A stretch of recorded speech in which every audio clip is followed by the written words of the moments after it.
Siedem wysp Konrada. Bardzo sugestywny tytuł. Przywołuje przestrzeń oceanu, egzotykę, dalekie podróże i to wszystko, co jest w twórczości Józefa Konrada. Ale Lidia Zielińska, kompozytorka awangardowa, eksperymentująca, odważna, skupia się nie na tym, co u Konrada jest, a na tym, czego u Konrada nie ma. Siedem wysp Konrada to utwór stworzony z okazji roku konradowskiego, ale w pewnym sensie przeciwko Konradowi. Kompozytorka już w komentarzu do utworu wprost zarzuca Konradowi europocentryzm, a nawet kulturowy kolonializm. Przeciwstawia się temu podejściu, próbując stworzyć właśnie taki pejzaż zapomnianych, zaginionych, zignorowanych wysp spoza takiego europejskiego muzycznego centrum świata. I taka jest muzyka. Do Konrada oczywiście podchodziłam 3 razy w życiu. Najpierw jako licealistka przeczytałam prawie wszystko.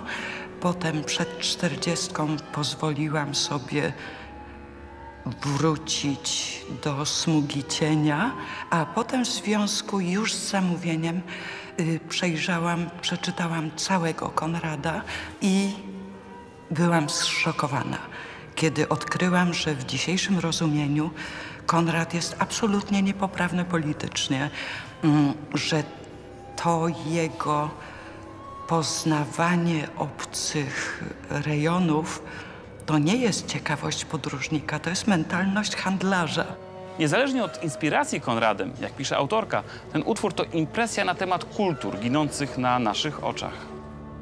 I chciałam właściwie stworzyć taki nostalgiczny pejzaż zamglony, pokazujący ten dystans nas, Europejczyków, którzy nigdy nie będziemy naprawdę znali obcej kultury dogłębnie, tylko cały czas to jest takie oglądanie przez szybę. Ale jeśli jesteśmy tych kultur nadal ciekawi, to powinniśmy o nie dbać, a my przez zaniechanie rujnujemy je do reszty.